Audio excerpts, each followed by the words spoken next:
the expansive tapestry of the Marvel Universe, Blade's narrative unfolds amidst a web of enigmatic events, entwined with the influence of formidable beings. Among these powerful figures are Apocalypse, an Omega-level mutant with inscrutable motives, Thulsa Doom, an ancient and malevolent necromancer of elite stature, and Varnae, the inaugural vampire boasting a lineage of pure blood. Yet amidst these cosmic forces, Varnae emerges as a pivotal figure, the progenitor of all vampires.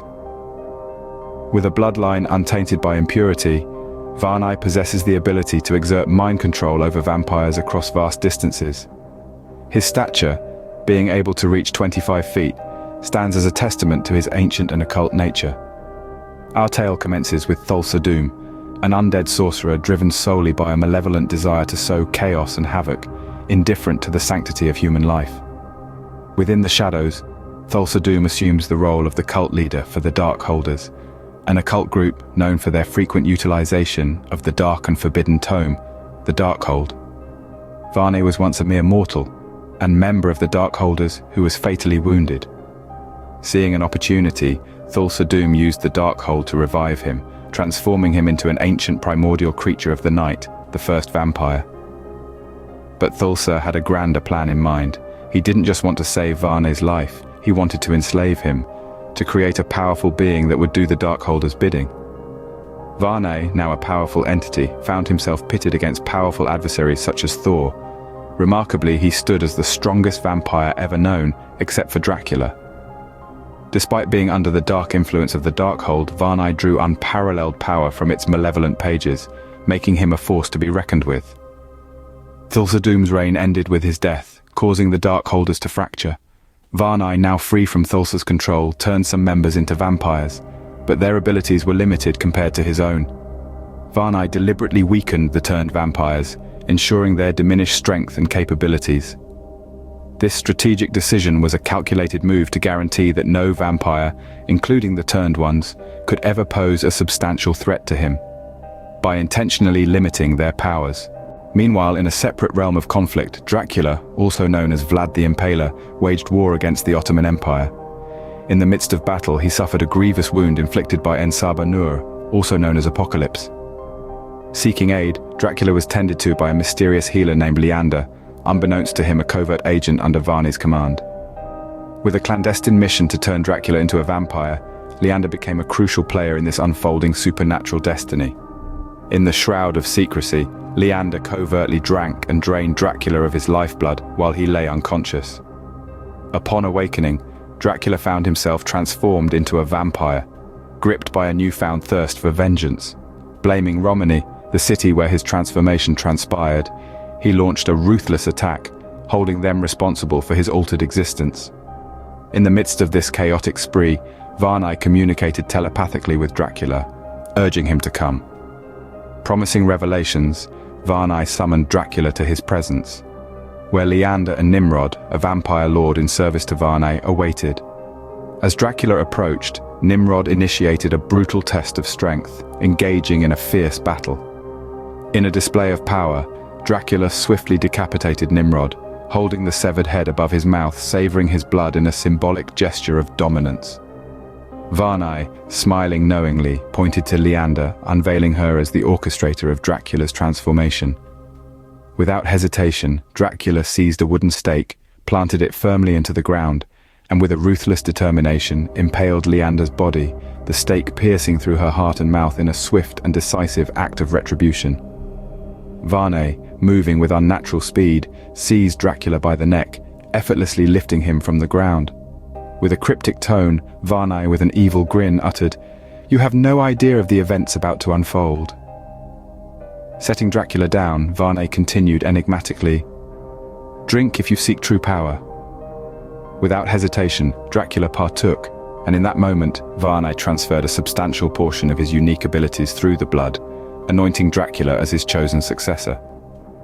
Revealing the scope of the powers Dracula was to inherit, Varnae instructed him to delve into his own mind and make him walk into the sunlight, beckoning Dracula to end his immortal existence. Many speculated that Varnae, weary of being controlled by the Darkhold, sought a release. Yet a foreboding prophecy loomed, intertwining the beginnings of Dracula and Blade. hinting at a dark destiny that was poised to unfold between these two forces of light and darkness. Following Varnae's demise through disintegration in the sunlight, obscure and potent forces were set into motion. What became clear was that the Darkhold had become untethered from Dracula, liberating him to pursue his desires of anarchy unchecked. Our story turns to Lucas Cross, a member of the covert society known as the Order of Tyrannus. Specializing in occult matters, particularly those involving vampires, Lucas found himself wrongly imprisoned and battling cancer.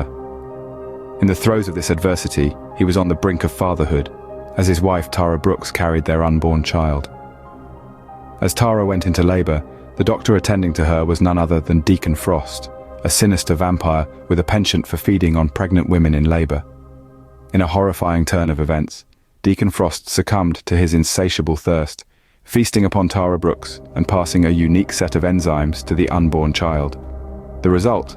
A creature now bearing the peculiar traits of both human and vampire, a fusion brought forth through the macabre act of feeding on the vulnerable mother during childbirth. Deacon Frost, unexpectedly summoned away, abruptly departed, leaving Tara to succumb to her fate. Normally, Frost wouldn't hesitate to extinguish the newborn as well, but on this occasion, he chose to depart without completing the grim task. Speculations arose, with many suspecting that the mysterious circumstances were orchestrated by the Order of Tyrannus. Whispers of an ancient prophecy, foretelling the rise of Eric Brooks, soon to be named Blade, circulated among the members of this secret society. As the puzzle unfolded, questions lingered. Was the unseen hand of the Darkhold manipulating these events, or was it the subtle weaving of divine destiny guiding the course of this dark tale? The enigmatic nature of the unfolding narrative left observers pondering the intricate balance between malevolent influences and the threads of fate that bound the destinies of those involved. Our narrative continues as Blade, now in his 20s and possessing honed abilities reminiscent of vampires, aligned himself with a group of like-minded humans. Their common objective, to track down Dracula and bring about his demise. Blade, having finally tuned his skills, approached Dracula with a proposition. In a meeting with the legendary vampire, Blade revealed that he represented a faction of individuals who foresaw a future where vampires would dominate the world within 60 years. Acknowledging the perceived superiority of vampires, Blade proposed an alliance. He assured Dracula that he and his associates were willing to lend their aid, allowing the vampire lord to extend his influence even during daylight hours, with the belief that humanity stood no chance against the perceived superiority of their nocturnal counterparts. Soon, Dracula realized the apparent alliance was nothing but an elaborate trap, orchestrated by a group of vampire killers. Unfazed, he attended a meeting near sunrise, only to discover the deadly intentions of the trio. In a whirlwind of supernatural prowess, Dracula swiftly dispatched his adversaries. With a single punch, he drove his fist through the heart of one. Another met his end as Dracula executed a lightning-fast 360-degree neck snap, while the third was sent hurtling out of a window, meeting a gruesome fate impaled on the sharp edges below. The entire sequence unfolded within mere seconds, a testament to Dracula's supernatural agility. Yet Dracula was caught off guard. Unbeknownst to him, Blade, being half human and half vampire, possessed abilities that defied his expectations. As the two engaged in combat, Dracula was astonished by Blade's resilience and keen combat skills. Blade, reading Dracula's lightning speed, managed to block some of the vampire lord's attacks, signaling a fierce and unexpected resistance. Stay tuned for part 2 to unveil the aftermath of the intense battle between Dracula and Blade. Intriguingly, this clash sets the stage for a remarkable turn of events. As the narrative unfolds, witness Blade's journey taking an unexpected twist as he allies with Doctor Strange. Together, they forge a powerful alliance known as the Midnight Suns, a formidable group akin to an occult Avengers. Among their notable members is none other than Wolverine, adding an extra layer of mystique to this extraordinary ensemble. Join us as the Midnight Suns venture into the supernatural realms, where battles against dark forces and otherworldly adversaries become their gripping reality. Share, like, comment, and subscribe for more content.